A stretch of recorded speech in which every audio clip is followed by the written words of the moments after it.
Hello students, आज का हमारा टॉपिक है छत्तीसगढ़ में मराठा शासन, मराठा एम्पायर इन छत्तीसगढ़। ठीक है, मराठा एम्पायर इन छत्तीसगढ़ में सबसे पहले हम डेट पढ़ लेते हैं कि कब तक मराठा शासन हमारे छत्तीसगढ़ में रहा। ठीक है, तो सबसे पहले हम समझते हैं कि ये कब से कब तक रहा था आपका 1741 से 1853, जिसे हम हिंदी में कहते हैं 1741 से 1853। ठीक है, 1741 से 1853। लगभग आप ये समझ सकते हैं कि 112 साल का लंबा शासन था मराठा साम्राज्य का। कहां? छत्तीसगढ़ में। अब ये मराठा कौन थे? सबसे पहले जब मराठा दिमाग में आता है तो सबसे पहले आते हैं वीर शिवाजी की बात। ठीक है, शिवाजी राजे की बात आती है। ठीक है, उनके व्यक्तित्व की बात आती है। लेकिन मराठा साम्राज्य सिर्फ शिवाजी तक सीमित नहीं था। ठीक है, शिवाजी के बाद में और भी मराठा साम्राज्य पूरे देश भर में फैला था, तो उसमें से ही एक हिस्सा हमारे छत्तीसगढ़ में भी था। शिवाजी के ही वंशजों का एक मराठा साम्राज्य छत्तीसगढ़ में भी था। ठीक, सबसे पहले तो ये पॉइंट। ठीक, दूसरा पॉइंट ये समझते हैं कि मराठा साम्राज्य जो है, ठीक है, वो मराठा साम्राज्य आज के मराठा साम्राज्य मतलब आज के मतलब शिवाजी वाले मराठा साम्राज्य से किस तरीके से कोरिलेट था। ठीक है, और किस तरह से रिलेशनशिप उनका बना हुआ था। सबसे पहले हम मराठा साम्राज्य के पृष्ठभूमि को समझेंगे, छत्तीसगढ़ में मराठा साम्राज्य के आने की पृष्ठभूमि को समझेंगे। जैसे मराठा साम्राज्य क्यों आया, क्या कारण थे, कैसे तत्कालिक कारण थे, और उस समय क्या परिस्थितियां बन गई थी जिसकी वजह से मराठा साम्राज्य छत्तीसगढ़ में आया। ठीक है, सबसे पहले इस चीज को समझेंगे। इससे पहले कौन सा वंश था, क्यों मराठा साम्राज्य आया, मराठा साम्राज्य से पहले कौन सा वंश था। तो सबसे पहले मैं आपको बताऊं तो मराठा साम्राज्य से पहले था आपका कलचुरी वंश। कौन सा वंश था? कलचुरी वंश था। ठीक है, तो ध्यान से समझेंगे। कलचुरी वंश ने छत्तीसगढ़ में सन 1000 से, कब से? सन 1000 से 1741 तक शासन किया। ये ईस्वी है, लगभग आज से 300 साल पहले कलचुरी साम्राज्य छत्तीसगढ़ से क्या हो गया? समाप्त हो गया। 1741 में कलचुरी वंश समाप्त होने के बाद ही मराठा वंश आया। ये चीज आप ध्यान रखिएगा। ठीक, अब ध्यान से समझेंगे क्यों कलचुरी वंश समाप्त हुआ और कैसे मराठा साम्राज्य आया, इसके ऊपर हम डिस्कशन करेंगे। ठीक है, तो ध्यान से समझते हुए चलेंगे एक एक चीजों को। ठीक है, ठीक, चलिए बढ़ते हैं। हुआ क्या कि कलचुरी साम्राज्य जो था वो बहुत लंबा साम्राज्य था। इसने छत्तीसगढ़ में सबसे लंबे समय तक शासन किया। ये एग्जाम्स में भी कई बार पूछा गया है कि छत्तीसगढ़ में सबसे लंबे समय तक शासन करने वाला वंश कौन सा था, तो इसका आंसर क्या आएगा? आपका कलचुरी वंश आएगा। ठीक है, ये आपको ध्यान रखना है। लगभग 750 वर्षों तक इन लोगों ने छत्तीसगढ़ में शासन किया। ठीक है, ये आपको पॉइंट को ध्यान रखना है। कलचुरी साम्राज्य के पतन के बाद ही मराठा साम्राज्य आया, ये पॉइंट याद रखेंगे। और सन मैंने आपको बता दिया 1741। कलचुरी साम्राज्य में जो अंतिम शासक थे, ठीक है, कलचुरी साम्राज्य के जो आखिरी राजा थे, इनका नाम भी एग्जाम्स में बहुत बार पूछा गया है कि कलचुरी साम्राज्य का अंतिम शासक कौन था। ठीक है, तो उसके शासक थे रघुनाथ सिंह। क्या नाम था? रघुनाथ सिंह नाम था उनका। ठीक है, रघुनाथ सिंह 1741 में रतनपुर के राजा थे। कहां के राजा थे? रतनपुर। ठीक है, और इसी समय रायपुर के जो अंतिम शासक थे, ठीक है, रायपुर के जो अंतिम शासक थे उनका नाम था अमर सिंह। क्या नाम था? अमर सिंह। आप बहुत ध्यान से और बहुत कंसंट्रेशन से इस लेक्चर को सुनिए। मैं आपको गारंटी देता हूं कि मराठा साम्राज्य आपका इतना बेहतरीन होगा कि आप इसे प्रीलिम्स में और मेंस में दोनों में आंसर राइटिंग कर पाएंगे। इसके अलावा व्यापम में तो आप देख कर बता देंगे कि कौन सा आंसर किसका, ये मेरी गारंटी है। बस ध्यान से समझना कि ये सारे पैटर्न को आप अच्छे से समझिए। ठीक है, तो ध्यान से समझेंगे। रतनपुर और रायपुर, जिसे ना पता हो तो मैं आपको बता दूं कि रतनपुर जो था, ठीक है, और रायपुर जो था, रतनपुर के पास 18 गढ़ थे। कितने गढ़ थे? 18 गढ़ थे। और रायपुर के पास थे 18 गढ़। तो टोटल मिलाकर होता था दोस्तों 36 गढ़। ठीक है, पहले क्या था, ये छत्तीसगढ़ एक ही कलचुरी राजा के अंदर आते थे, लेकिन बाद में क्या हुआ कि ये दोनों के बीच में 18 गढ़ का बंटवारा हो गया। ठीक, बाद में जब ये 18 गढ़ बटे तो रतनपुर के राजा अलग हो गए और रायपुर के राजा क्या हो गए? अलग अलग हो गए। ठीक, अब ध्यान से समझेंगे। रघुनाथ सिंह जो थे वो रतनपुर के अंतिम राजा थे और अमर सिंह जो थे वो रायपुर के अंतिम राजा थे। एक एक पॉइंट एग्जाम में आता है, एक एक पॉइंट बहुत ध्यान से समझेंगे। रायपुर के अंतिम राजा अमर सिंह, रतनपुर के अंतिम राजा रघुनाथ सिंह। अब हुआ क्या, इन दोनों के बीच में जमती नहीं थी। ठीक है, जैसे क्या होता था, जैसे कौरव और पांडवों के बीच में साम्राज्य बंटवारे को लेकर लड़ाई हुई, वैसे ही कलचुरियों के बीच में 18 गढ़ तो बांट लिए थे, लेकिन छत्तीसगढ़ को पूरा प्राप्त करने के लिए इन दोनों के बीच में लड़ाई चल रही थी। इस लड़ाई का फायदा उठाया किसने? थर्ड पर्सन ने। वो थर्ड पर्सन कौन था? नागपुर, ठीक है। उसी समय पे नागपुर की बात थी। नागपुर की गद्दी पे 1939 में 1939 में एक व्यक्ति बैठा जिसका नाम था रघुजी। क्या नाम था? रघुजी फर्स्ट। क्या नाम था? रघुजी प्रथम नाम था। वो 1939 कह दिया मैंने, 1739 में वो गद्दी पे बैठा। ठीक, 1739 की अगर हम बात करें तो इसी समय पे मेन मराठा साम्राज्य में पुणे मतलब जहां पर वीर शिवाजी के वंशज थे, उसी में ही नागपुर की गद्दी पे कौन बैठे थे? रघुजी फर्स्ट। और वहां कौन थे पुणे की गद्दी में? उनका नाम था बाजीराव फर्स्ट, बाजीराव मस्तानी, जिसके नाम से मूवी है जिसमें रणवीर सिंह ने क्या की थी? एक्टिंग की थी। तो वो जो थे वो गद्दी पे बैठे थे। उनका आदेश था कि मराठा पूरे देश में फैल जाओ। ठीक, और उन्होंने क्या किया था? अलग अलग ब्रांचेस बना दी थी। अलग अलग ब्रांचेस मतलब कि रघु जी को बोला कि तुम नागपुर के राजा बनो और तुम पूरा पूर्व देखो। पूर्व मतलब उस तरफ का उड़ीसा जीतो। देखो छत्तीसगढ़ के बगल में आता है उड़ीसा के बगल में आता है वेस्ट बंगाल। तो ये इस एरिया को जीतने का दायित्व किसको दिया गया? रघुजी प्रथम को दिया गया। रघुजी को बुलाया किसने? बाजीराव फर्स्ट ने। बाजीराव फर्स्ट की लगभग मृत्यु होने ही वाली थी और उनकी तबियत खराब चल रही थी। उसी वक्त रघुजी प्रथम को उन्होंने कहा कि रघुजी आपको पूरा पूर्वोत्तर संभालना है, लगभग पूर्व और उत्तर का एरिया संभाल लो। ठीक, और अलग अलग ब्रांचेस बना दी सबकी। और रघुजी को क्या दे दिया गया? पूर्वोत्तर का साइड उड़ीसा, छत्तीसगढ़ और वेस्ट बंगाल। और जानते हैं कि छत्तीसगढ़ से लगा हुआ है नागपुर, ठीक है, विदर्भ का एरिया है। ठीक है, तो ध्यान से समझेंगे। रघु जी जब गद्दी पे बैठे तो रघु जी के जो सेनापति थे उनका नाम था भास्कर पंत। क्या नाम था? भास्कर पंत। तो याद रखेंगे रघु जी प्रथम के जो सेनापति थे भास्कर पंत, ये उनके बहुत ही ताकतवर सेनापति थे जो उनके हर मुहिम में, हर अभियान में उनका साथ देते थे और हर जगह को जीतने की तैयारी कर रहे थे। रघु जी और भास्कर पंत ने मिलकर डिसाइड किया कि कहां हमला करना है? पश्चिम बंगाल में हमला करना है। पश्चिम बंगाल में हमला करना है और पश्चिम बंगाल में है राजा कौन? अलीवर्दी खान। क्या नाम है? अलीवर्दी खान उसका नाम था। ठीक, तो अलीवर्दी खान बंगाल के नवाब थे और उनपे हमला करके हमको जीतना है। और बाजीराव फर्स्ट की महत्वाकांक्षा मतलब उनके सपनों को पूरा करना है। ये किसका सपना था? रघुजी और भास्कर पंत का। लेकिन भास्कर पंत ने बोला महाराज किसको? रघुजी प्रथम को, कि पश्चिम बंगाल जीतने से पहले हमें छत्तीसगढ़ का प्रदेश कलचुरियों से जीतना पड़ेगा और उसके बाद उड़ीसा भी जीतना पड़ेगा, नहीं तो हम पश्चिम बंगाल में जाकर फंस जाएंगे और ये छत्तीसगढ़ और उड़ीसा राज्य हम पे आक्रमण कर देंगे। ठीक, अब यहीं पे जब इनका ये सब प्लानिंग चल रहा था, उसी वक्त में रघुनाथ सिंह और अमर सिंह के बीच में तो प्रॉब्लम चली रही थी, मैंने पहले ही बताया। तो इसमें एक थर्ड पर्सन और था कलचुरियों में जिसका नाम था मोहन सिंह। क्या नाम था? मोहन सिंह। मोहन सिंह जो था वो रतनपुर कलचुरियों का राजा नहीं था, वहां का एक सामंत राजा था। होता है ना राजाओं के अंदर एक राजा। तो मोहन सिंह की महत्वाकांक्षा थी कि उसे क्या बनना है? छत्तीसगढ़ का क्या बनना है? शासक बनना है। तो उसने क्या किया? इन दोनों को धोखा दिया। किसको? रतनपुर और रायपुर वालों को। और पहुंच गया मोहन सिंह किसके पास? रघु जी के पास में। रघु जी को बोला, मोहन सिंह ने बोला रघु जी को कि आप एक काम कीजिए, मैं आपको सारा सहयोग देता हूं, सारे राज बताता हूं, छत्तीसगढ़ पे क्या कर दीजिए? आक्रमण कर दीजिए। तो रघु जी बोले इसके बदले तुम्हें क्या चाहिए? तो उन्होंने बोला नहीं, मुझे छत्तीसगढ़ का, पूरे छत्तीसगढ़ का 18 और 18, शिवनाथ के ऊपर 18, शिवनाथ के नीचे 18। मतलब देखो एक और चीज मैं आपको बताता हूं, 18 और 18 गढ़ों के बीच बहने वाली जो प्रमुख नदी थी उसका नाम क्या था? शिवनाथ। ये हर एग्जाम में क्वेश्चन आता है, ठीक है, कि शिवनाथ नदी, ठीक है, शिवनाथ नदी ही 18 गढ़ों को बांटती थी। ये क्वेश्चन बहुत बार एग्जाम में आया हुआ है, ये पॉइंट आप याद रखिएगा। ठीक है, तो ये 18 गढ़ मुझे चाहिए। तो बोले इसके बदले हमें क्या मिलेगा? तो उन्होंने बोला मैं आपको टैक्स दूंगा।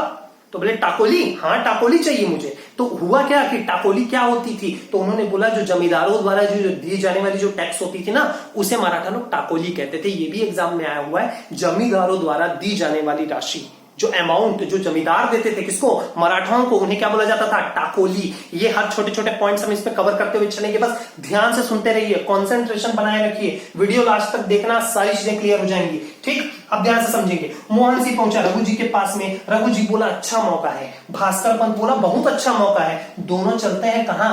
छत्तीसगढ़ में और आक्रमण कर देते हैं। ठीक है, और इस बहाने हम लोग को छत्तीसगढ़ का जो काटा है वो हट जाएगा, बाद में उड़ीसा पर आक्रमण करेंगे, फिर बाद में पश्चिम बंगाल पे आक्रमण करेंगे। इस हिसाब से पूर्व हम जीत जाएंगे और इससे बाजीराव प्रथम का सपना क्या हो जाएगा?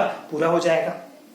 रघु जी ने आदेश दिया भास्कर पंत को जाओ रतनपुर पे पहला आक्रमण करना। ठीक है, रतनपुर सबसे पहले जीतना है क्योंकि रतनपुर वह पुराना है और छत्तीसगढ़ की कैपिटल है रतनपुर। अगर वहां जीत लिए और वहां से जो पैसा मिलेगा उसे आगे की मुहिम में, मतलब उड़ीसा और पश्चिम बंगाल जीतने की मुहिम में लगा देना।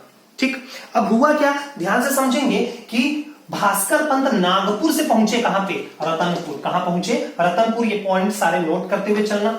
ठीक है, अब हुआ क्या, ध्यान से समझेंगे। जब यहां से नागपुर से निकली सेना और कहां पहुंची, रतनपुर पहुंची। रतनपुर के ऊपर हमला कर दिया किसने, रघुनाथ सिंह ने। किसने हमला कर दिया, भास्कर पंत ने। तो भास्कर पंत ने किसको हरा दिया, रघुनाथ सिंह को क्या कर दिया, हरा दिया। ठीक है, हराया मतलब क्या है, देखिए अलग अलग सोर्सेस है, लेकिन पीएससी ने क्या आंसर लिया है, पीएससी ये मानता है और उस सोर्स को मानता है कि जो भास्कर पंत है उसने रघुनाथ सिंह पे हमला किया, हराया, लेकिन युद्ध नहीं हुआ। क्या हुआ है आपका, रघुनाथ सिंह ने सरेंडर कर दिया, तलवार रख दिया, भैया मुझसे लड़ाई नहीं हो सकती। क्यों नहीं किया उसने ऐसा, माना जाता है कि इसका जो बेटा था वो बहुत ही कम उम्र में मारा गया, जिसकी वजह से रघुनाथ सिंह बहुत दुखी था। इस वजह से रघुनाथ सिंह ने बिना लड़े ही क्या कर दिया, सरेंडर कर दिया। ठीक, कई लोग कहते हैं कि लड़ाई हुई और लड़ाई में क्या हुआ, रघुनाथ सिंह की तरफ से रघुनाथ सिंह की जो पत्नियां थी उन लोगों ने सफेद ध्वजा फहरा दी और युद्ध समाप्त कर दिया। ठीक है, लेकिन जो ऑथेंटिकल सोर्स है आपको हर बुक में पढ़ने को मिल सकता है अगर आप अलग अलग बुक्स पढ़ रहे हैं, पर मैं आपको गारंटी देता हूं आंसर सिर्फ एक ही लेगा कि रघुनाथ सिंह ने भास्कर पंत के सामने क्या कर दिया, सरेंडर कर दिया। ये आपको याद रखना है, आत्मसमर्पण कर दिया, लड़ाई नहीं की। ये पॉइंट आपको याद रखना है। मैं इसको विद प्रूफ के साथ दिखाऊंगा लास्ट में, जब हम इसके सारे क्वेश्चन सब सारे पढ़ने के बाद जब हम क्वेश्चन सॉल्व करेंगे तो मैं आपको बताऊंगा। ठीक, आगे बढ़ते हैं। तो हुआ क्या, रघुनाथ सिंह के ऊपर रतनपुर में हमला हुआ और उसे 18 गढ़ जीत लिए। किसने, भास्कर पंत ने। भास्कर पंत ने उसके ऊपर जुर्माना लगाया 1 लाख रुपए का। ठीक, 1 लाख रुपए का जुर्माना रतनपुर के ऊपर लगाया गया और रतनपुर से 1 लाख रुपए वसूले। ठीक, भास्कर पंत जो था वो आगे बंगाल की सेना लेके निकल गया बंगाल जीतने के लिए। ठीक है, उसे उड़ीसा जीतना था लेकिन वो आगे बढ़ गया और वो कहां पहुंच गया, बंगाल पहुंच गया। ठीक है, वहां उनकी लड़ाई होती रही, उससे अपने को कोई मतलब नहीं, उससे उसका क्या हुआ। पर याद रखना दोस्तों, एक क्वेश्चन जो हमेशा बनेगा वो क्या है, Bhaskar Pant was first Muslim attacker, first Maratha attacker in Chhattisgarh. Bhaskar Pant ही पहला मराठा शासक था या मराठा सेनापति था जिसने छत्तीसगढ़ के ऊपर क्या किया, हमला किया। तो छत्तीसगढ़ पे पहला मराठा आक्रमणकारी कौन था, तो क्या बोलेंगे, भास्कर पंत। तो छत्तीसगढ़ पर आक्रमण किसने किया, तो क्या बोलेंगे, भास्कर पंत। ठीक है, बाद में क्या हुआ, भास्कर पंत ने नहीं लेकिन मराठों ने 1750 तक 1750 तक रायपुर को भी जीत लिया। किसको जीत लिया, 1750 में, और वहां के अंतिम राजा अमर सिंह को क्या कर दिया, हरा दिया। समझ में आया सबको। अब हुआ क्या, 1741 में कौन हारे, रतनपुर वाले, और 1750 में कौन हारे, अमर सिंह। 1741 में भास्कर पंत ने रघुनाथ सिंह को हराया और 1750 में कौन हार गया, अमर सिंह हरा गया। अमर सिंह को हराने वाले का नाम निश्चित नहीं है, तो आप इसे बस याद रखेंगे कि रायपुर का अंतिम शासक अमर सिंह था जिस पर मराठों ने क्या कर लिया, कब्जा कर लिया। ठीक, अब ध्यान से समझेंगे आगे। यहां पर इनके हारने के बाद क्या हुआ, छत्तीसगढ़ पर, पूरे छत्तीसगढ़ पर, ठीक है, किसका कब्जा हो गया, आपका रघु जी का। किसका कब्जा हो गया, रघु जी फर्स्ट का क्या हो गया, कब्जा हो गया। ये नागपुर के शासक थे। ठीक, और इसके जो सेनापति थे भास्कर पंत, वो तो निकल लिया, अब उसके पीछे ध्यान ही नहीं देना है अपने को। रघु जी फर्स्ट ने छत्तीसगढ़ के, देखिए छत्तीसगढ़ का एक नॉर्मल रफली मैप बना रहा हूं, 18 गढ़ ऊपर थे, 18 गढ़ नीचे थे, यहां पर आपका नागपुर था। ठीक है, और यहां पर 18 गढ़ के बीच में शिवनाथ नदी बहती थी। ये पूरा जीत लिया किसने, मराठा ने। अब यहां पर आ गए हैं मराठा। ठीक, रघु जी फर्स्ट जो थे वो 1739 पर गद्दी पे बैठे थे और 1755 में उनकी क्या हो गई, मौत हो गई। किसकी मौत हो गई, रघु जी फर्स्ट की मौत हो गई। और यहां पर जो छत्तीसगढ़ में रघु जी की तरफ से शासन कर रहे थे उनका नाम था क्या, मोहन सिंह। क्या नाम था, मोहन सिंह। वादा मुताबिक याद है आपको, मोहन सिंह ने बोला था कि मुझे क्या चाहिए, सत्ता चाहिए, तो मोहन सिंह गद्दी पे बैठ गया। ठीक है, दोनों गद्दी पे। अब रघु जी फर्स्ट ने मोहन सिंह को गद्दी पे शासन करने दिया और जो भी टैक्स वैक्स था वो वसूलने दिया। अब रघु जी के 3 बेटे थे। कितने बेटे थे, 3। ये ट्री आपको बहुत अच्छे से समझना है, ध्यान से समझेंगे। रघु जी फर्स्ट के 3 बेटे थे। सबसे पहले का नाम जो था वो था आपका जानो जी। क्या नाम था, जानो जी। ठीक है, दूसरे का नाम था मधोजी। क्या नाम था, मधोजी। और तीसरे का नाम था बिंबाजी। क्या नाम था, बिंबाजी। ठीक। तो जानोजी और बिंबाजी 3 पुत्र थे रघुजी फर्स्ट के, लेकिन इन तीनों के बीच में ही लड़ाई हो गई। किसके लिए? नागपुर साम्राज्य के लिए, जिस नागपुर साम्राज्य में अब छत्तीसगढ़ भी आ रहा था। ठीक। जानोजी अकेले हो गए और उनके 2 भाई मधोजी और बिंबाजी एक हो गए। मधोजी बिंबाजी बोले भाई बड़ा है, लड़ने के लिए दोनों को एक होना पड़ेगा, दोनों एक हो गए और जानोजी से लड़ बैठे। जानोजी से जैसे ही लड़े वो लोग, ठीक है, जानोजी ने दोनों भाइयों को बहुत कूटा और हरा दिया। ठीक। अब जैसे ही हराया तो जानोजी जो थे वो बड़प्पन थे, बोले ठीक है छोटों से गलती हो जाती है, एक काम कर मधोजी मैं तेरे को मौका देता हूं, अब तो मैं राजा बन गया हूं। क्योंकि देखिए जानोजी ने किसको हरा दिया? मधोजी और बिंबाजी को हरा दिया, तो इस हिसाब से जानोजी क्या हो गए? नागपुर के राजा बन गए। किसके बाद? अपने पिता रघुजी से फर्स्ट के बाद। तो जानोजी का जो शासन है वो है आपका 1755 से 1777 तक। कब तक था? 1777 तक। ठीक। अब हुआ क्या? 55 से 77 तक जानोजी शासन करे। जानोजी ने बोला कि मेरी मृत्यु के बाद ही मधोजी तुम शासक बनोगे। कहां के? नागपुर के। कहां के शासक बनोगे? नागपुर के। और बेटा बिंबाजी तू मेरा सबसे छोटा भाई है, ठीक है, अब तुझे मैं इस तरीके से मार नहीं सकता, कैद में डाल नहीं सकता, इसलिए मैं तुझे दे देता हूं छत्तीसगढ़। क्या देता हूं? छत्तीसगढ़ दे देता हूं। ठीक है। तो बिंबाजी बोला ठीक है कोई बात नहीं, मैं चले जाऊंगा। कहां? छत्तीसगढ़। अब हुआ क्या?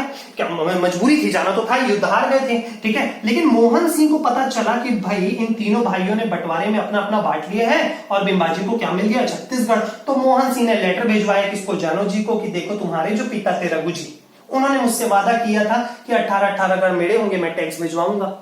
तो जानोजी बोले देखो पिता गए बात गई, ठीक है, रात गई बात गई, यही वाला हिसाब था। जानोजी बोले पिता के साथ बात भी चली गई, वचन भी चला गया, अब जो भी हमारे तरीके से चलेगा, हम हैं नागपुर के राजा, यही हमारा साम्राज्य है। मोहन सिंह ने डिसाइड कर लिया भाई ऐसे तो सत्ता जाने नहीं दूंगा, अपने लोगों को मरवाया है, ठीक है। तो हुआ क्या कि मोहन सिंह ने लड़ने की ठान ली, लेकिन मोहन सिंह के लड़ने से पहले ही मोहन सिंह की क्या हो गई? मौत हो गई। मोहन सिंह जो है वो बीमार था और बीमारी के दौरान उसकी मौत हो गई। जानोजी बोले अच्छा हुआ लड़ाई नहीं किया, वैसे भी हार जाता, मराठों से लड़ना इतना आसान थोड़ी था, ठीक है। अब हुआ क्या? बिंबाजी का रास्ता साफ हो गया। बिंबाजी 1757 में 1757 से लेकर 1787 तक कहां के राजा रहे? छत्तीसगढ़ के 30 साल। ये पॉइंट आपको याद रखना है दोस्तों, ठीक है। तो जो मधोजी थे ये इनके मरने के बाद में बने थे 1777 से 1787 तक, ठीक है, 87 तक।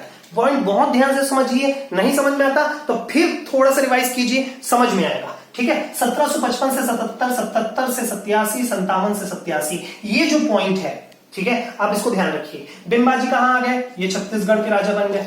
जानोजी के मरने के बाद 77 में फिर ये राजा बने थे मधोजी, ये पॉइंट आपको याद रखना है, ठीक है। तो बिंबाजी आ गए छत्तीसगढ़। तो अब ये क्वेश्चन बनता है कि who was first Maratha ruler of Chhattisgarh? Chhattisgarh के पहले मराठा शासक कौन थे? तो उसका आंसर होगा आपका बिंबाजी। बिंबाजी छत्तीसगढ़ के प्रथम मराठा शासक थे। अब थोड़ा सा बैकग्राउंड में जाते हैं और ध्यान समझते हैं। छत्तीसगढ़ पे पहला मराठा आक्रमणकारी भास्कर पंत, ठीक है। छत्तीसगढ़ का पहला मराठा शासक कौन थे? बिंबाजी थे। ये पॉइंट आपको याद रखना है, यही इंपॉर्टेंट है। तो चलिए बिंबाजी के बारे में पढ़ते हैं और बाद में हिस्ट्री के ऊपर फिर जाएंगे। हिस्ट्री को आप बिंबाजी भोसले, ठीक है, बिंबाजी भोसले 1757 से 1787 तक छत्तीसगढ़ के राजा रहे। इन्हें राजश्री बिंबाजी भोसले भी कहते थे। क्या कहते थे? राजश्री बिंबाजी भोसले। अगर आपसे क्वेश्चन पूछे कि बिंबाजी भोसले का टाइटल क्या था, उन्होंने कौन सी उपाधि ली थी, तो उनका आंसर आएगा राजश्री, ठीक है। तो इन्हें राजश्री बिंबाजी भोसले कहते थे। ये 30 साल तक छत्तीसगढ़ के शासक रहे और ये छत्तीसगढ़ के प्रथम शासक थे। क्या शासक थे? प्रथम शासक थे। ऐसा मैंने इसलिए लिखा हुआ है ताकि आप इसे नोट डाउन करते हुए चलिए और बहुत अच्छे से पढ़ेंगे, ठीक है। अच्छा, इन्होंने अपना मुख्यालय कहां बनाया? मुख्यालय बनाया इन्होंने अपना रतनपुर में। कहां बनाया? रतनपुर में। देखिए, वो चाहे तो रायपुर में बना सकते थे, लेकिन उन्होंने रतनपुर को ही बनाया, क्योंकि रतनपुर जो थी वो प्राचीन नगरी थी। कहां की? छत्तीसगढ़ की, ठीक। अच्छा, अब यहां पर क्या हुआ? जब बिंबाजी भोसले छत्तीसगढ़ के शासक बन के आए तो छत्तीसगढ़ की जनता उन्हें पसंद नहीं कर रही थी, क्योंकि कलचुरियों से वो लोग 750 साल तक एक रिलेशनशिप बना के बैठ चुके थे। छत्तीसगढ़ की जो जनता थी, ठीक है, वो कलचुरियों को अपना भगवान मानने लग गई थी, क्योंकि वो उनके राजा हुआ करते थे और वो उनके रक्षक थे, ठीक है। लेकिन कलचुरियों को इस तरीके से मराठाओं ने हराया, तो जिससे छत्तीसगढ़ की जनता में मराठाओं के प्रति एक अनकंफर्टेबल बोल सकते हैं कि एक फीलिंग जाग गई कि वो अपने आप को असहज महसूस कर रहे थे। तो इस समय पे क्या हुआ कि बिंबाजी भोसले जब छत्तीसगढ़ आए तो उनका सबसे पहला काम था कि छत्तीसगढ़ के वासियों को मतलब अपने भरोसे में लाना था और उन्हें इस तरीके से आते ही तुरंत धुआंधार उन्होंने लड़ाइयां नहीं छेड़ी, तुरंत आते ही उन्होंने क्या किया, उनके ऊपर सबसे पहले भरोसा कायम करना चालू किया। अब होता क्या है कि बिंबाजी भोसले ने देखा कि पूरे छत्तीसगढ़ों की जो सबसे बड़ी आस्था है वो उनका है रतनपुर महामाया मंदिर। ठीक है, रतनपुर की जो महामाया मंदिर है वो आज भी छत्तीसगढ़ का एक बहुत ही बड़ा पवित्र स्थल एवं धार्मिक स्थल है, जहां छत्तीसगढ़ के वासियों का मतलब बहुत ही मन बसता है। ठीक है, तो उस चीज को बिंबाजी भोसले समझ गए और बिंबाजी भोसले खुद रतनपुर के महामाया मंदिर पहुंचे और वहां के जो पुजारी थे, ठीक है, बिंबाजी ने उदारता पूर्वक रतनपुर के महामाया मंदिर के पुजारी पचकौड़ को 1758 में, देखिए 1757 में आया, 1758 में वार्षिक अनुदान दिया, एनुअल ग्रांट दिया, पैसे दिए कि मैं हर साल दूंगा आपको पैसे, इस मंदिर को और भव्य बनाइए। तो हुआ क्या कि छत्तीसगढ़ के वासियों ने देखा ये तो यार अपना ही जैसा आदमी है, मतलब मंदिर में धार्मिक व्यवस्था, लुटेरा नहीं है, ठीक है, मतलब अच्छा है। तो ये धीरे धीरे क्या कर रहा था, लोगों से, देखिए राजा तभी सक्सेसफुल होता है जब उसकी जनता उससे खुश हो। राजा सुखम प्रजा सुखम, ये तो अनंत काल से चला आ रहा है, ये तो मौर्य साम्राज्य का भी स्लोगन था। ठीक है, तो बस वही कॉन्सेप्ट चला रहे थे कौन, बिंबाजी भोसले। बिंबाजी भोसले ने 1758 में वार्षिक अनुदान दिया। क्वेश्चन आया हुआ है एग्जाम में कि बिंबाजी भोसले ने छत्तीसगढ़ के किस मंदिर को वार्षिक अनुदान एनुअल ग्रांट दिया था, तो क्या बोलेंगे, रतनपुर के महामाया मंदिर को। फिर क्या हुआ, ध्यान से समझेंगे। इसके बाद में वो समझ गए कि छत्तीसगढ़ को जो है धार्मिक तरीके से अपने अंदर लेना है, तो इन्होंने क्या किया, रतनपुर में, कहां पे, रतनपुर में राम मंदिर, लक्ष्मी नारायण मंदिर और खंडोवा मंदिर, ये 3 मंदिर बनवाए। इसके अलावा एक मस्जिद भी बनवाया। तो कितने मंदिर बनवाए थे रतनपुर में, राम मंदिर, लक्ष्मी नारायण मंदिर, खंडोवा मंदिर और मस्जिद बनाई। ये जो राम मंदिर है, ये राम मंदिर आपको कहीं कहीं ये नाम मिलेगा, राम टेकरी का मंदिर। क्या बोलेंगे इसे, राम टेकरी का मंदिर या राम मंदिर। तो ये जो मंदिर है किसने बनवाया था, बिंबाजी भोसले ने बनवाया था रतनपुर में, और एक मस्जिद का भी निर्माण करवाया था। ये पॉइंट आपको याद रखना है। ठीक, चलिए आगे बढ़ते हैं। अब बिंबाजी भोसले ने देखिए आए थे 1757 में, 1768 की बात थी, 1768 की बात थी, 11 साल बाद। 11 साल बाद क्या हुआ, रतनपुर के जो राजा थे अपने बिंबाजी भोसले, अब उन्होंने जमींदारों के ऊपर हमला करना चालू किया। सबसे पहला हमला खैरागढ़ पर आक्रमण कर दिया। जानते हैं राजनांदगांव जिले के अंदर खैरागढ़ है, जहां पर आपका इंदिरा कला संगीत विश्वविद्यालय है। वही खैरागढ़ पर हमला कर दिया किसने, बिंबाजी भोसले ने। और बिंबाजी भोसले ने क्या किया, उस क्षेत्र को जीत लिया और वहां से 24,000 रुपए टाकोली ली। जानते हैं टाकोली का मतलब क्या होता है, टैक्स होता है, आपको बताया था मैंने। ठीक है, तो खैरागढ़ पे हमला करके वहां से 24,000 रुपए वसूले और बोला कि हर साल आपको टाकोली भेजनी पड़ेगी। उसके बाद में फिर 1778 में कोटपाड़ की संधि हुई। देखिए याद रखेंगे, कोटपाड़, ट्रिटी ऑफ कोटपाड़, कोटपाड़ की संधि 1778, बहुत इंपॉर्टेंट संधि है दोस्तों, याद रखिए। इसी संधि के द्वारा, कोटपाड़ की संधि के द्वारा छत्तीसगढ़ ने आंध्रा वाला पार्ट जो था, बस्तर, ठीक है, पहले बस्तर आंध्रा का पार्ट था, आंध्र प्रदेश का, वो बस्तर अब छत्तीसगढ़ का भाग बन गया। तो आपसे अगर एग्जाम में ये क्वेश्चन पूछे कि छत्तीसगढ़ में बस्तर कब जुड़ा या बस्तर छत्तीसगढ़ का भाग कब बना, तो आंसर आएगा 1778। और कौन सी संधि थी, ट्रीटी ऑफ कोटपाड़, जिसे हम हिंदी में कहते हैं कोटपाड़ की संधि। और ये किसके समय पे हुई थी, बिंबाजी भोसले, या हम इन्हें कहते हैं राजश्री बिंबाजी भोसले। ठीक, फिर क्या हुआ 1781 में, 81 में, 3 साल बाद इन्होंने धमधा पर आक्रमण कर दिया। कहां पर आक्रमण कर दिया, धमधा पर आक्रमण कर दिया। लेकिन जो धमधा के गोड़ जमींदार थे, जो धमधा में जमींदार जो भी होते थे वो गोड़ जनजाति के होते थे। ये जो धमधा के जमींदार थे गोड़ जनजाति के, इन्होंने बिंबाजी भोसले की अधीनता स्वीकार नहीं की। उन्होंने बोला नहीं, मैं मरते मर जाऊंगा लेकिन मराठा के अंदर काम नहीं करूंगा। उन्होंने अपनी पत्नी के साथ एक तालाब में कूद के क्या ले ली, जल समाधि ले ली। किसने, धमधा के जमींदार ने। ये क्वेश्चन पूछा जाता है कि बिंबाजी भोसले के समय में किस जमींदार ने अपनी पत्नी के साथ जल समाधि ले ली, तो आंसर आएगा धमधा के जमींदार। इन्होंने धमधा पर आक्रमण किया था। ठीक है, क्लियर है। उसके बाद में क्या हुआ था, एक जो बहुत इंपॉर्टेंट पॉइंट है, कोरबा जमींदार की जमींदारी जब्त।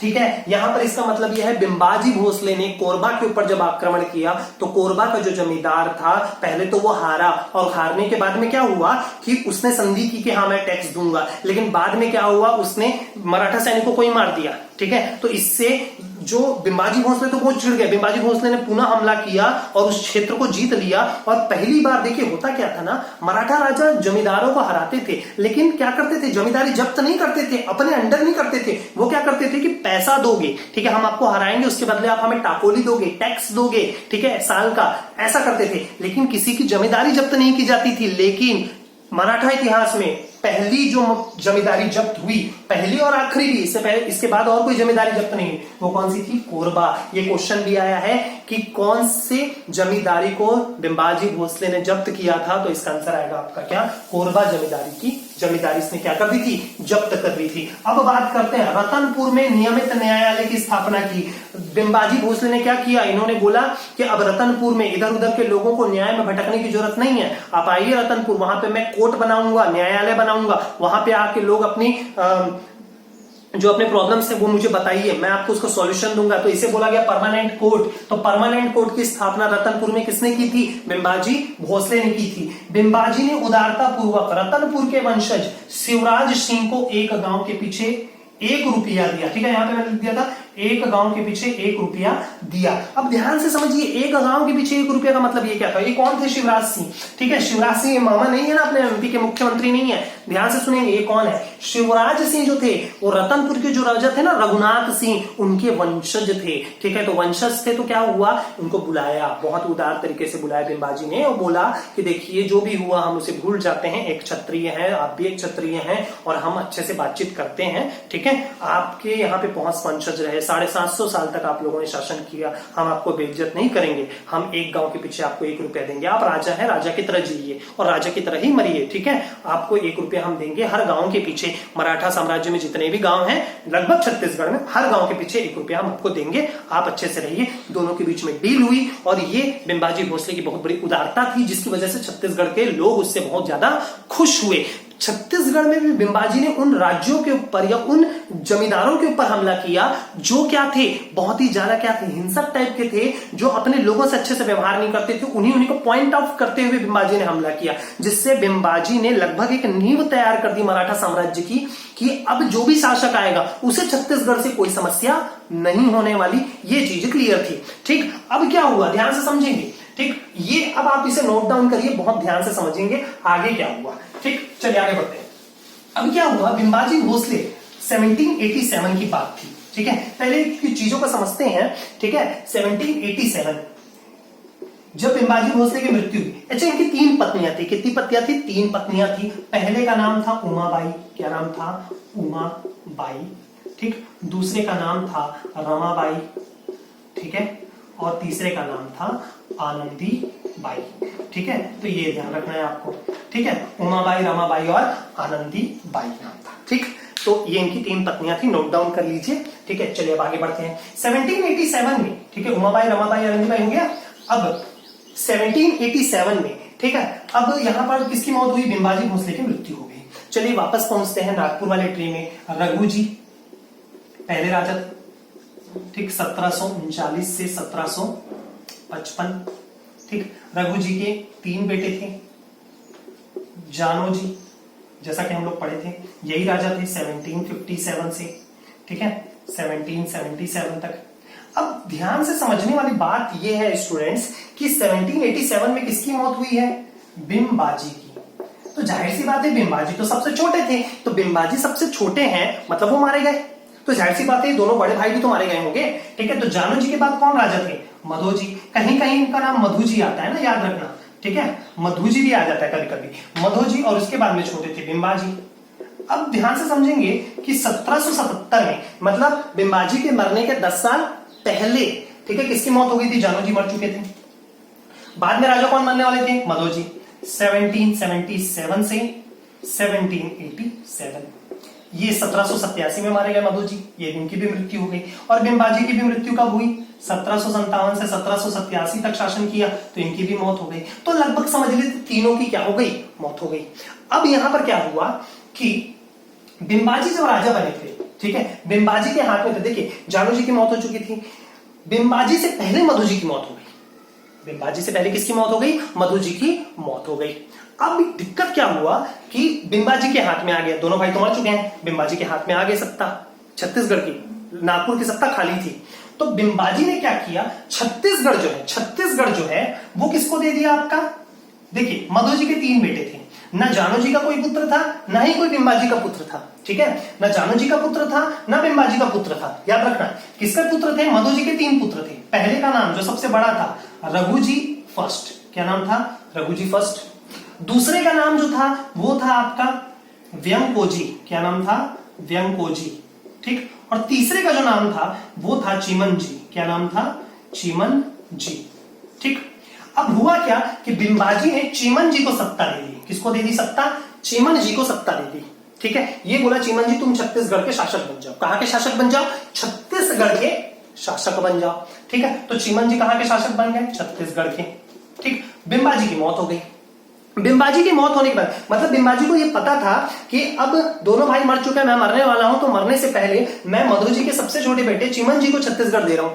याद रखना है, पॉइंट बहुत कंफ्यूजन है। ठीक है, बिंबाजी जो है उन्होंने किसको दे दी, चिमन जी को।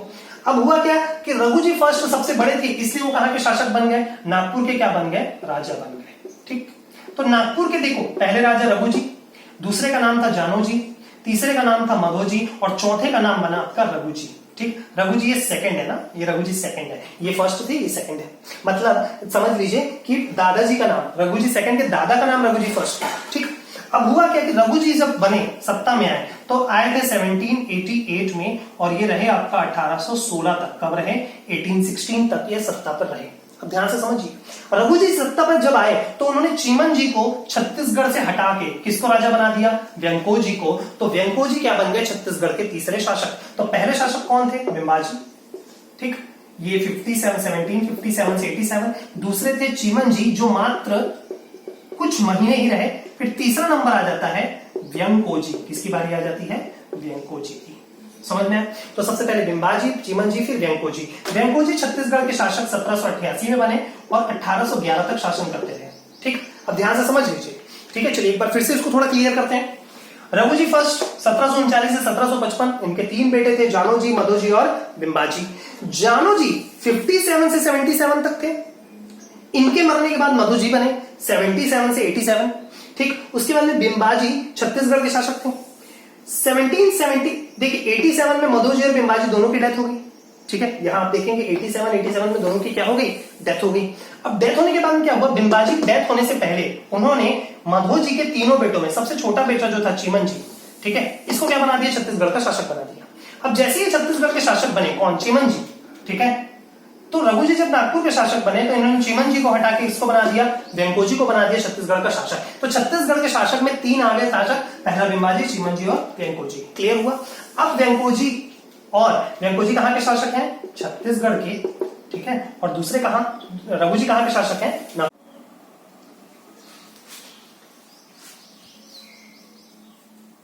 व्यंकोजी भोसला जो है वो 1788 से 1811 तक, ठीक है, छत्तीसगढ़ के शासक रहे।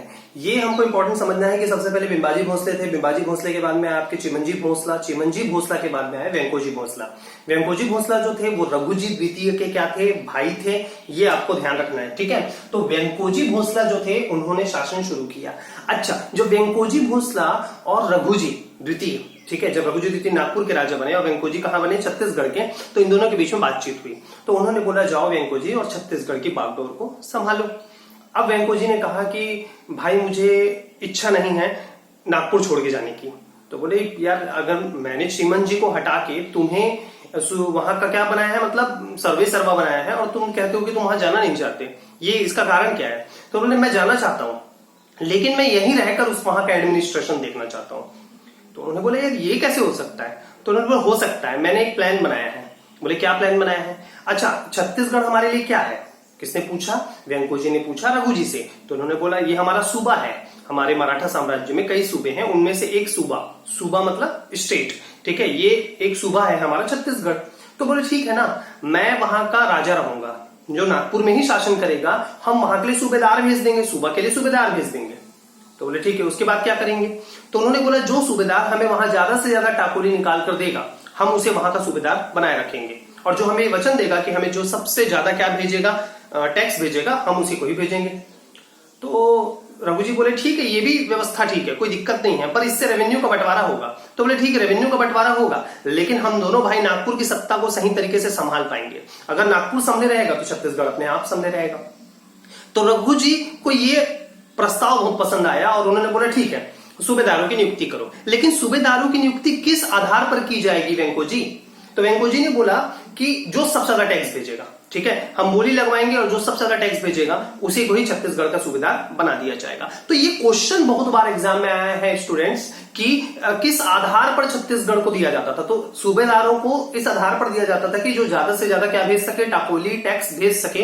कहां पर? नागपुर। ठीक है, किसके पास? वेंकोजी भोसला के पास। बिंबाजी चिमनजी के बाद में वेंकोजी ही छत्तीसगढ़ के शासक बने रहे, लेकिन उन्होंने छत्तीसगढ़ में एक नया व्यवस्था शुरू किया जिसे बोला गया सूबा शासन। क्या बोला गया? सूबा शासन। तो ये एग्जाम में कई बार पूछा गया है कि छत्तीसगढ़ में सूबा व्यवस्था या सूबा शासन किसने स्टार्ट किया? तो उसका आंसर आएगा आपका वेंकोजी भोसला। ठीक, वेंकोजी भोसला 1788 में छत्तीसगढ़ के शासक बने और उनकी मृत्यु 1811 में हुई। ठीक, ये 1811 याद रखिए। अगर आप इतिहास समझना चाहते हैं तो आप एक चीज याद रखिए, आप सन के साथ देखिए। सन के साथ पूरा खेल सन का होता है। अगर आप सन को समझ गए तो आप समझ लो कि सारी चीजों को समझ जाओगे। तो 1788 से 1811 में सूबा शासन चला। अब ध्यान से समझेंगे, पहला सूबेदार कौन थे? पहले सूबेदार जो बन के आए उनका नाम था महिपत राव दिनकर। ये थे 1788 से 1790। अच्छा, ये सूबा शासन कब से कब तक चला? अगर ऐसा कोई क्वेश्चन आए तो इसका आंसर आएगा 1788 से 1818 तक चलता रहा। लगभग समझ लिए 88 से 1818,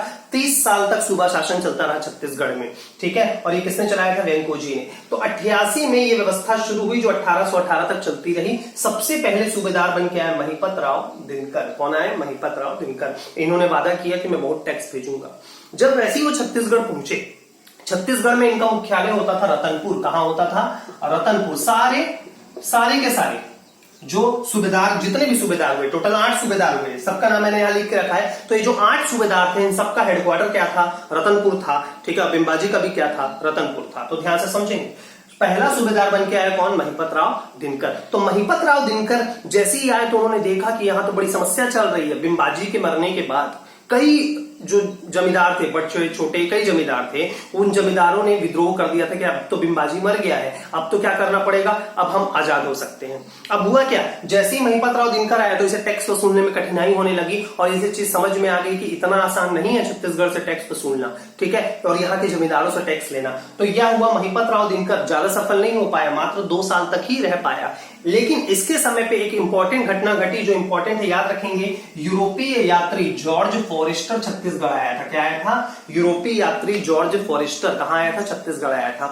ये यूरोपियन यात्री इसलिए आते थे क्योंकि इन्हें ये बोला जाता था कि आप भारत के अलग अलग हिस्सों में यात्रा करें और वहां के कल्चरल, ठीक है, और वहां के लोगों से मिलिए ताकि हम ये समझ सकें कि भारत का इंटरनल बैकग्राउंड कैसा है और हम यहां से कितनी संभावनाएं हैं कि हम पैसे ले सकें। इनका मुख्य उद्देश्य यह होता था। और कहीं ना कहीं इनसे रिलेट होते थे सोशियोलॉजिस्ट होते थे, ठीक है, और मानव शास्त्री लोग होते थे जो ये जानने की कोशिश करते थे कि भारत के मानव या भारत के लोग किस तरीके से हैं, उनका कल्चरल एक्टिविटी कैसी है। ये सभी लोग इन लोगों को फंडिंग देते थे और ये लोग आते थे कहां? छत्तीसगढ़, और छत्तीसगढ़ के ऊपर सर्वे करके जाते थे। छत्तीसगढ़ नहीं, ये देश के अलग अलग हिस्सों में भी जाते थे। तो इसी दौरान में महिपत राव दिनकर के समय पे यूरोपीय यात्री जॉर्ज फॉरेस्टर कहां आया था?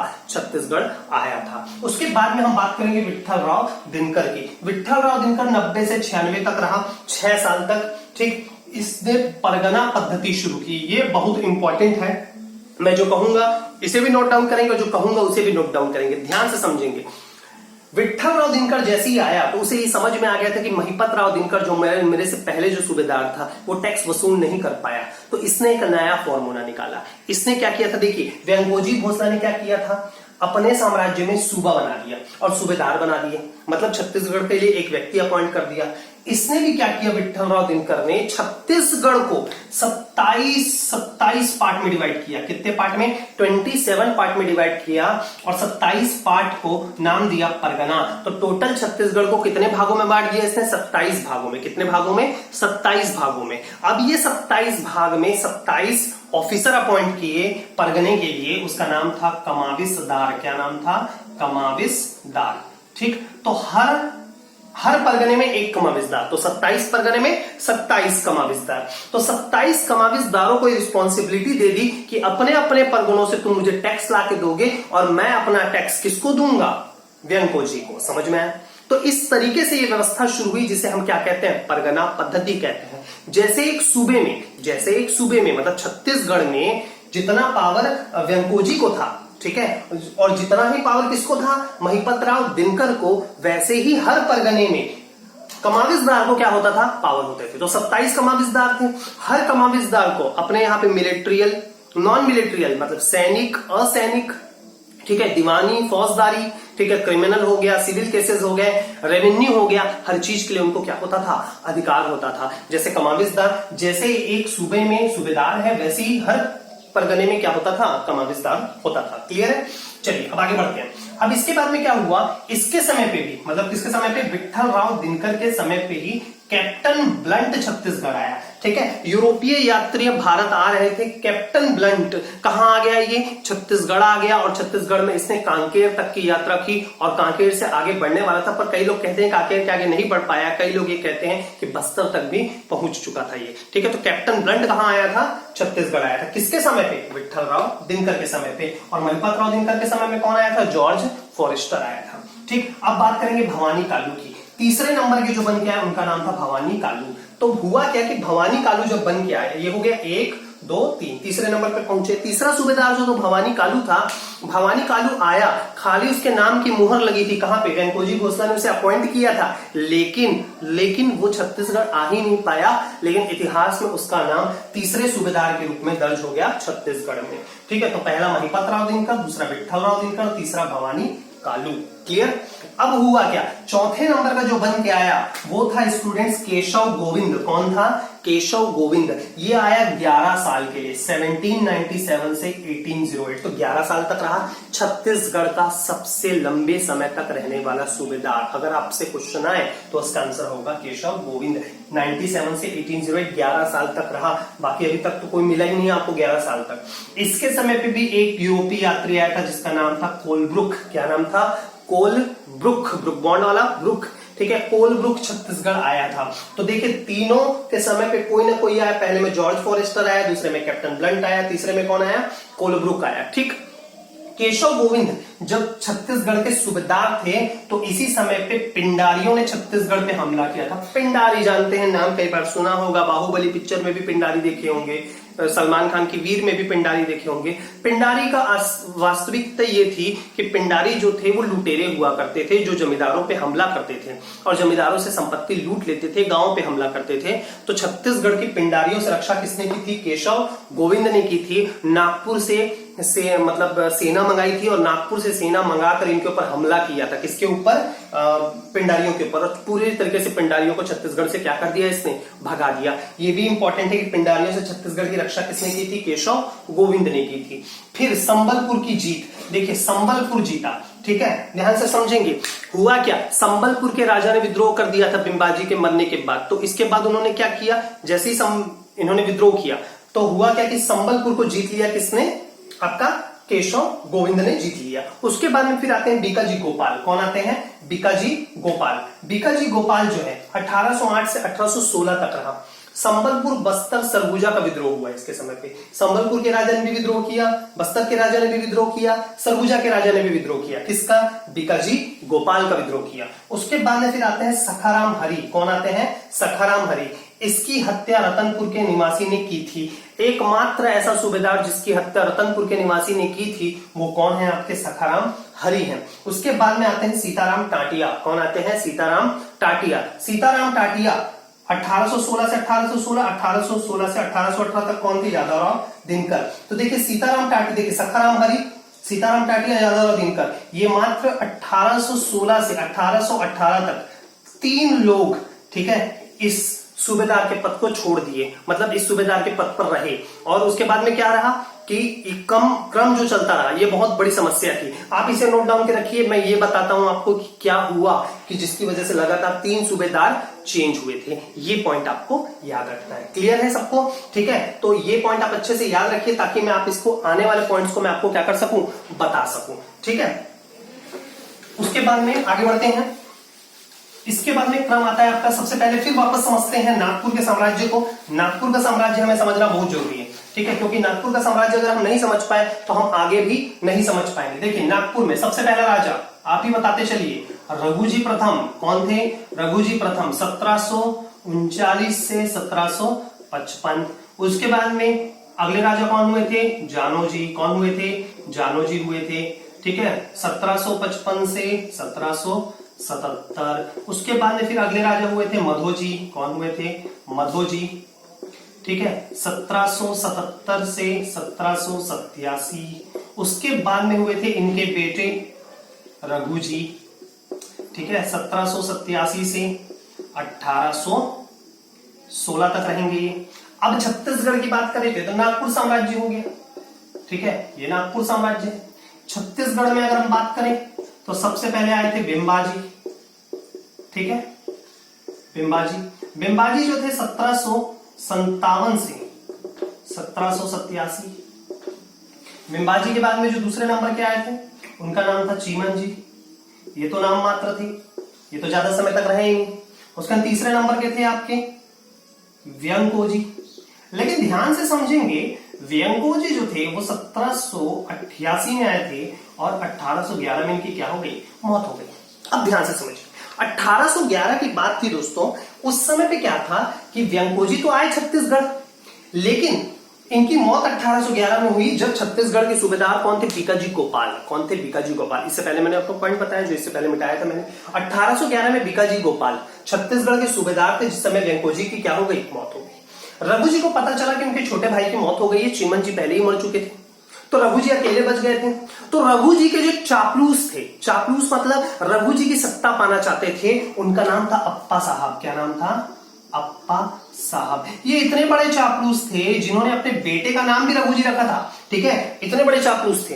अप्पा साहब ने, ये अप्पा साहब वही है मोहन सिंह का, ठीक है, हर गद्दार आता है, बस यहीं पे समझ लीजिए कि अप्पा साहब भी आ गए। अप्पा साहब ने रघुजी को बोला कि रघुजी मुझे सेवा का मौका दीजिए, भाई व्यंकोजी की मृत्यु हो चुकी, मुझे छत्तीसगढ़ का शासक बना दीजिए। तो उन्होंने बोला ठीक है अप्पा, तुम एक काम करो, तुम चले जाओ छत्तीसगढ़। तो छत्तीसगढ़ के जो मेन संभालने के लिए आ गए अप्पा साहब। लेकिन अप्पा साहब का मन छत्तीसगढ़ में नहीं था, उनका मन छत्तीसगढ़ के साथ साथ कहां था? नागपुर में भी था। उनको नागपुर की सत्ता चाहिए थी, लेकिन अभी रघुजी जिंदा है, अभी वो जिंदा है। 1816 में मौत होगी, ठीक। अब हुआ क्या? अप्पा साहब बन गए। अप्पा साहब ने बीकाजी गोपाल को बोला, बीकाजी मुझे ज्यादा पैसा चाहिए। तो बीकाजी बोले एक तो ऐसी मुश्किल होता है अप्पा साहब, ठीक है, आप तो छत्तीसगढ़ के सर्वे सर्वा है और आपको इतना टैक्स कैसे मैं ला के दूं? तो बोले मुझे नहीं पता, मुझे टैक्स चाहिए। बीकाजी गोपाल 5-6 साल तक काम किए, फिर चले गए। इन्हीं के समय पे तीनों सूबेदार जो लगातार चेंज हुए थे, ठीक है, सखाराम हरी, सीताराम टाटिया, यादवराव दिनकर, ये जो तीनों थे, ये तीनों परेशान हो गए थे अप्पा साहब से, क्योंकि अप्पा साहब को पैसा चाहिए था। वो ज्यादा पैसा निकालना चाहते थे ताकि वो आगे चलकर नागपुर की सत्ता पर काबिज होने के लिए लोगों को खरीद सके, ठीक है, और वहां पे पैसा इन्वेस्ट कर सके। ये चाल थी किसकी? अप्पा साहब की। और उन्हें पता था कि छत्तीसगढ़ से पैसा मिलेगा, तो अप्पा साहब ने ज्यादा प्रेशर बनाया, जिसकी वजह से सखाराम हरी, जिसकी हत्या रतनपुर के निवासी ने की, वो इसलिए की क्योंकि लोगों के ऊपर जबरदस्ती का टैक्स लगा रहा था सखाराम हरी। किसके दबाव में? अप्पा साहब के दबाव में, जिसकी वजह से रतनपुर के एक निवासी ने गोली मारकर किसकी हत्या कर दी? सखाराम हरी की हत्या कर दी। सीताराम टाटिया जानता था कि अगर ज्यादा प्रेशर बनाऊंगा तो यहाँ के लोग मेरी हत्या कर देंगे, जैसे सखाराम हरी की हुई। उसी तरीके से क्या हुआ, अप्पा साहब के प्रेशर को देते हुए उसने छोड़ दिया पद। वैसे ही यादवराव दिनकर ने छोड़ दिया। लेकिन 1816 की बात है दोस्तों, 1816 की बात है, रघुजी की मौत हो गई। रघुजी की मौत होते ही अप्पा साहब ने अंग्रेजों की मदद ले ली। किसकी मदद ले ली? अंग्रेजों की, ब्रिटिशर्स की मदद ले ली, और नागपुर की गद्दी में खुद राजा बन के क्या हो गया? बैठ गया, ठीक है। कब राजा बन गया? रघुजी की मौत के बाद 1816 में अप्पा साहब राजा बन गया, और 1818 तक क्या रहा? शासक रहा। और उसके साथ इसका छत्तीसगढ़ में भी क्या रहा? कंट्रोल रहा। क्लियर हुआ कुछ? ठीक है। तो 1816 से 1818 तक कौन था आपका? अप्पा साहब था, ठीक है। ये चीज आपको ध्यान रखना है। उसने किसकी मदद ली थी? अंग्रेजों की मदद ली थी, ठीक। अब हुआ क्या? बात थी 1818 की। अप्पा साहब अपना सपना पूरा कर चुका था, ठीक है, और इसके बेटे का नाम क्या था? रघुजी क्या था? रघुजी थर्ड, ठीक है, याद रखना। रघुजी फर्स्ट, फिर रघुजी सेकेंड, ठीक है। अप्पा साहब का जो बेटा था उसका नाम क्या था आपका? रघुजी थर्ड। लेकिन ये अभी राजा बना नहीं है, अभी बनेगा, ठीक है। अभी हम फिलहाल अप्पा साहब को ही समझते हैं, ठीक है। तो इधर देखेंगे सब लोग, अप्पा साहब 1816 से 1818 तक था, बात 1818 की थी, ठीक। बाजीराव सेकंड मेन मराठा पुणे वाले, ठीक है। तो बाजीराव सेकंड जो थे वो मिलने आए किससे? अप्पा साहब से। किससे आए? अप्पा साहब से मिलने आए। अप्पा साहब उस समय राजा थे। तो अप्पा साहब को उन्होंने बोला यार तू अंग्रेजों की मदद से नागपुर का शासक बन गया, अंग्रेज तो इतने बड़े चापलूस होते हैं, तू जानता है अंग्रेज तो हमारी सत्ता हथिया लेंगे। तो अप्पा साहब बोले हाँ मैं भी जब से उनकी मदद लिया हूं तब से ये समस्या आ रही है मुझे कि वो मेरे इंटरनल मामलों में क्या करते हैं? हस्तक्षेप करते हैं, मुझे जो चीज पसंद नहीं आती। तो उन्होंने बोला क्या रास्ता है? तो एक काम करते हैं अप्पा साहब, बाजीराव सेकंड ने बोला कि मैं अंग्रेजों के खिलाफ आंग्ल मराठा युद्ध छेड़ रहा हूं, अंग्रेजों और मराठों का युद्ध होगा। कहां पे? नागपुर सीताबर्डी में युद्ध होगा। तुम मेरा साथ दो अप्पा साहब, हम दोनों मिलकर अंग्रेजों को हराएंगे और तुम भी आजाद मैं भी आजाद। तो हुआ क्या? दोनों ने मिलकर, ठीक है, थर्ड एंग्लो मराठा वॉर, जिसे हम तृतीय आंग्ल मराठा युद्ध कहते हैं, ठीक है, तृतीय आंग्ल मराठा युद्ध कहते हैं। इस युद्ध को हम सीताबर्डी का युद्ध भी कहते हैं। क्या कहते हैं? सीताबर्डी वॉर या सीताबर्डी का युद्ध भी कहते हैं। तो सीताबर्डी जो नागपुर में है, यहां पर रघुजी बोल रहा हूं, अप्पा साहब और बाजीराव सेकंड ने मिलकर अंग्रेजों के खिलाफ युद्ध किया। लेकिन हुआ क्या? हुआ ये कि यहां पर जीत गए कौन? अंग्रेज। और अंग्रेजों ने अप्पा साहब को क्या कर दिया? हटा दिया। और अप्पा साहब की कुछ दिन बाद क्या हो गई? मौत हो गई, ठीक। और मेन मराठा साम्राज्य भी क्या हो गया? खत्म हो गया। कौन से युद्ध से? तृतीय आंग्ल मराठा युद्ध से वो साम्राज्य भी खत्म हो गया। और इधर छत्तीसगढ़ और नागपुर, ठीक है, दोनों का दोनों किसके अंदर चला गया? अंग्रेजों के अंदर। लेकिन एक चीज समझनी थी कि अप्पा साहब का वंशज जिंदा था, रघुजी थर्ड जिंदा था। तो दबाव बना अंग्रेजों के ऊपर कि अभी वंशज जिंदा है, अभी वंशज खत्म नहीं हुए हैं, तो रघुजी थर्ड को मौका मिलना चाहिए, रघुजी तृतीय को मौका मिलना चाहिए कि वो नागपुर की गद्दी संभाल सके। लेकिन रघुजी तृतीय क्या थे? बहुत छोटे थे। इस वजह से अंग्रेजों ने फैसला लिया कि जब तक रघुजी बड़े नहीं हो जाते, जब तक रघुजी थोड़े बड़े नहीं हो जाते, तब तक नागपुर और छत्तीसगढ़ का साम्राज्य कौन संभालेगा? अंग्रेज संभालेंगे। तो याद रखना, यहां से एक क्रम खत्म होता है। देखिए 1741 से जब मराठा पहली बार छत्तीसगढ़ में आए थे, भास्कर पंत ने छत्तीसगढ़ पे जब पहली बार आक्रमण किया था, वहां से लेकर 1818 तक, ठीक है, मराठा शासन चला। क्या चला? मराठा शासन, ठीक, याद रखेंगे, मराठा रूल इन छत्तीसगढ़। अब इसके बाद में 1818 से 1830 तक ये दूसरा स्टेज चालू होगा। 1818 से 1830 तक इसे हम बोलेंगे indirect British rule in Chhattisgarh, ठीक, जिसे हम हिंदी में क्या कहेंगे? छत्तीसगढ़ में अंग्रेजों का अप्रत्यक्ष शासन। छत्तीसगढ़ में अंग्रेजों का अप्रत्यक्ष शासन, ये कब से कब तक था? 1818 से 1830। याद रखिएगा, हर पॉइंट इंपॉर्टेंट है एग्जाम पॉइंट ऑफ व्यू से भी। 1818 से 1830 तक कौन थे? Indirect British rule in Chhattisgarh, याद रखना, ठीक है। तो ये यहां पर क्या हुआ? पूर्णतः अंग्रेजों ने छत्तीसगढ़ पर और नागपुर पर कब्जा नहीं किया, खाली रघुजी तृतीय के बड़े होने तक, ठीक। जैसे रघुजी तृतीय बड़े होंगे हम सत्ता दे देंगे। तो यहां से अब अगला जो पार्ट बनेगा आपका, जो नेक्स्ट वीडियो बनेगा, वो हमारा होगा इनडायरेक्ट ब्रिटिश इन छत्तीसगढ़, और उसके बाद में मैं इसे 2 पार्ट में कंप्लीट करूंगा। तो मराठा शासन का ये पहला पार्ट खत्म होता है। आप इसे बहुत अच्छे से समझिए, अगर समझ में नहीं आता तो मुझसे पूछिए, मैं आपको गारंटी देता हूं। एक लाइन बहुत इंपॉर्टेंट है, जैसे ही मराठा, जब हम सेकंड फेज पढ़ेंगे मराठा पार्ट 2 का, तो आप ये चीज समझिएगा, हम उसमें ऑब्जेक्टिव सॉल्व करेंगे। जो भी मराठा से रिलेटेड क्वेश्चंस आए हैं मैं उसे सॉल्व कराऊंगा और वो बेहतर होगा। मैं आपको गारंटी देता हूं, अगर आप मराठा यहां पढ़ते हैं, ठीक है, तो आपको बिल्कुल तकलीफ नहीं होने वाली है, ना ही सीजीपीएससी प्री में, मेंस में, और ना ही व्यापम के किसी एग्जाम में जिसमें भी छत्तीसगढ़ आता है, ठीक है। Thank you.